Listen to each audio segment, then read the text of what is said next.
So dígad a fáistí Conastáisih, how are you? Seo an leabhar nua, bun go bhfar a chuaig, agus tá míad chun caithfheimsere a dhéanamh an seachtain seo. So caithfheimsere pastimes. So léigh mé an scéal ar dús, tá an scéal ar leathanach a dahad, agus an tanamatá ar nach Lá Cois. So it's on page 40 and the name of it is Lá Cois. Alright, so it's Federlin dollar ash Teresh leg me an scale ar dús. I'll read the story first. Agus is Federlin dollar ash chun an mino agus an folklore all amach. So we'll go back then and we'll go through the folklore and the meanings of the folklore. Okay, so you'll know what your words are for the week. Alright, so it's Federlin dishna all amach. Okay, so Schluck the hain. Lá Cois, so day by the sea side. Bhí caravan jazz Cois farige ag Uncle Paul. Cuig Donald, Ciara agus Padar sira chuhi I mi ual. Majin amháin chuig siad ag siúil na hailte. Lá bra brohalach a bhí ann. Déag siad sias agus connig siad na tunta móra. Donald, a Uncle Paul befallam dolig snáibh. Tá an arga ró garvan ish. Rachamid ag snáb amárach. Níl sé ró gar duine. Is Federlin snáb go ma, sa Ciara. Padar. Bhuaig mise bon ór don snáb an bhliain seo caite. Ceart galore sa Uncle Paul. A bhaile linn agus Yohimid ar chudalta snáva. So, cuaig siad ar ais go dtí an caravan, agus fuair siad na cudalta snáva. Sias lo go dtí an trá ar nós na gaotha. An sin, léim siad isteach san airge. Bhí siad ag snáb agus ag tuma. An sin, thosaigh siad ag caitheamh líróid ó dine go dine. Ní acad siad Ciara ag snáb I dro na haile. Na hailte. Right. Go toban, lig Ciara beach astí. Thosaigh Padar ag snáb ina tro. Beg mé leat I gceann cúpla nóméid. Cuidig lom. Rug Padar Ciara agus haring sé I suas charig. Bhí siad I gún beag. Thosaigh na tíade ag teacht isteach. Bhí agla an down na merta acu. Ré Uncle Paul ar ais go dtí an caravan. Chur sé fis na gardaí agus an mrigáid dóitán. Bhí an airge ag éirí níos éarda. Bhí tíirse an domhan ar Fadar agus Ciara. Leis sin chúla siad helicopter san air. Bhí fear an ag teacht a nuas ar réimre. Rug an fear Ciara ar dús. Chur sé cris timpeall arthaí, dardig na duine Ciara go dtí an helicopter. An sin dardig siad Padar. Bhí an bhirt acu sláán. Bhí áthas orthu go léir.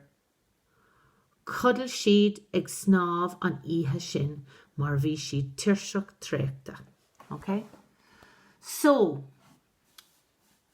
what I'd like you to do after we've gone through the thing is actually, after we've gone through the folklore, is actually read it through yourself as well, quietly again, so that you get an idea of it. You can read it out loud actually as well if you need to.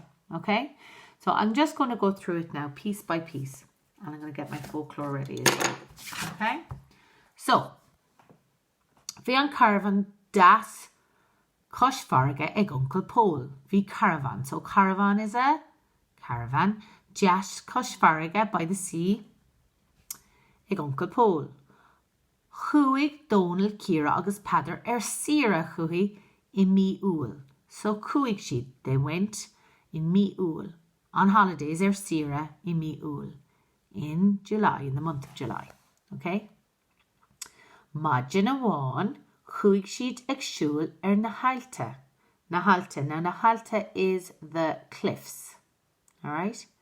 Lá bra brohalach a bhí a bright, warm, hot day was there. Deag siad sias agus connig siad na tunta móra. Now tunta móra is the big waves. Tunta is waves. Alright? Now, Donal. A Uncle Paul, baválnam dolig snáv. So what does he want to do? He wants to go swimming. Exactly. Tá an arga ro garav inish. Ro garav. So garav. What does garav mean? Rough. Garav means rough. Okay? Alright, tá sé ro garav inish. Rockamid ag snáv amarach. We will go swimming tomorrow. Níl sé ro garav duna is féidirlinn snáv go ma. So Ciara's saying, oh, it's not too rough for us. It's féidirlinn garav. Come on, we're good swimmers. Peadar said, Vuig misha bon or dun snáv an bhliain se caite. So what did Peadar win? So he won. What did he win? A gold medal for swimming an bhliain se caite. What does an bhliain se caite mean again? An bhliain se caite means last year. All right? So, next one. Chearcalóir. Okay? A bhailín agus Yohamid are chulta snava. And we will get our swimming gear, or swimming togs. Okay? Cuig siad a rash gidí an caravan agus fort siad na cuddalta snava. So they got their clothes, their swimming togs. Okay, they went back and they got their swimming togs. Sias lo gidí an trá nos na guithe. Now this is a very good saying that we'll talk about later on. Nos na guithe. So nos na guithe is like the wind. Nos na guithe. Alright? It's here in your nos na guithe cawl, nos na guithe. Nos na guithe, yes, tá sé an seo.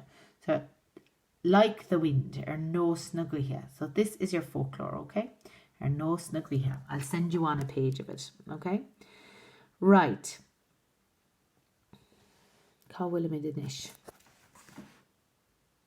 Okay. An sin, léim siad isteach san airge. So they léim siad isteach san airge. They jumped into the sea.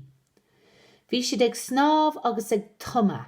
Ag tuma is diving. We've had that word before, ag tuma.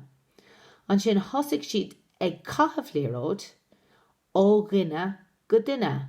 So thosaigh siad ag caithfliaróid. They began throwing the ball ó gine go duine, from one person to another. Ní aca siad Ciara ag snáv I dro na hailte. Okay? So bhí ní aca siad. They didn't see Ciara ag snáv I dro na hailte, in the direction of the cliffs. Go tuban, suddenly. Lí Ciara bé gastí. Thosaigh Peadar ag snáv I dro, in a dro. He went swimming. He started swimming in her direction. Beg me lat I gceann when lomaid. I'll be there in a minute. Cuidig lom. What do you think cuidig lom means? Help me. All right? We have it all here now. So number 6. Rug Peadar Ciara agus haring sé I suas charig. Thosaigh sé I gún, or bhí siad I gún beag. All right? I gún beag. All right? So he grabbed her, rug sé Ciara agus haring sé I suas charig. So he haring sé, he pulled her up onto a rock. Bhí siad I gún beag. They were in a small bay. Thosaigh na tíade ag teacht isteach, the tide began to come in. Go bhór dia oring, that's like, oh mother of God. Bhí agla an down na murtacu. They were the fright of the world was with them, the two of them, okay? Ri Uncle Paul ashkadi in caravan. So he went back to the caravan. Cur sé fis na Gardaí. So cur sé fis na Gardaí, that means he rang them. Agus an brigade Deutschon, the fire brigade. Alright? So na Gardaí, the guards and the fire brigade. Bhí an arga ag airí níos irda. So níos irda is higher. The sea was getting higher, rising higher. Bhí tíirse an down ag padar agus Ciara, father agus Ciara. They were very tired. Leis sin, with that, coola siad helicopters in air. They heard a helicopter. Bhí fear ag teacht the news gréimre. There was a man coming down on a ladder.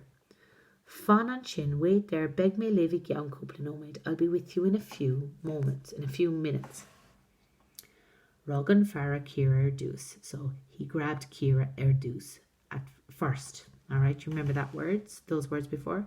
Curshi Chris Timpel Erhi, Dardig Nadini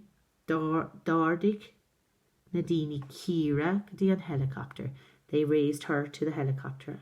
Then Dardig sheet padder. They raised padder. Bhí an verticu slán, that means they were safe. The two were safe.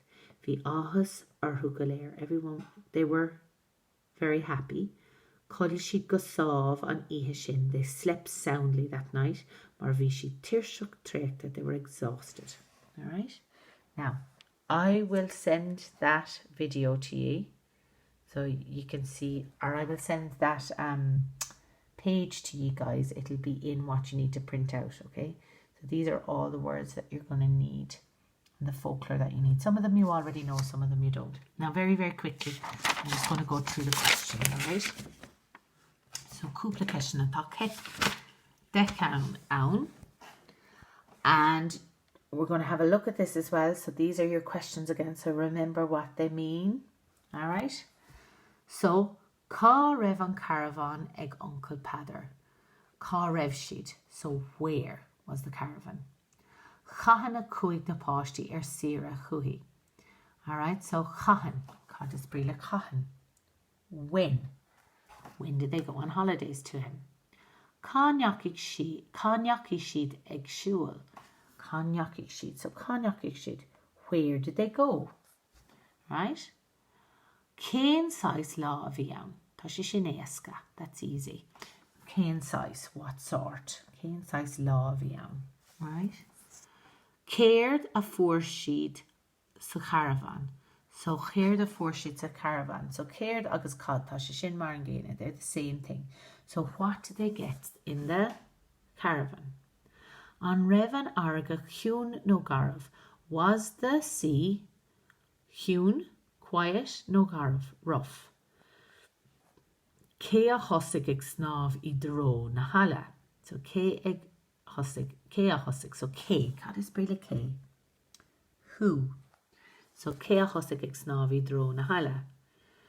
Cé a rog Ciara. Who grabbed Ciara?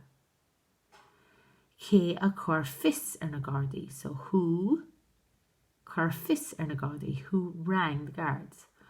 Agus céird a cúla padar. Céird a cúla padar agus Ciara. Céird seo é what? Cad a cúla siad. No, céird a cúla siad. Right? So sin na ceisna is féidir live é seo a dhéanamh na de ceisna isteach a chóplar. So you can do those questions into your choplar. Again, I'll talk to you on Wednesday. If you have any problems with any of that, let me know. It should be fine. Just give it a go. Look at your questions. Look at the words that you're given within your question and try and find the answers. Okay? Okay, slán live.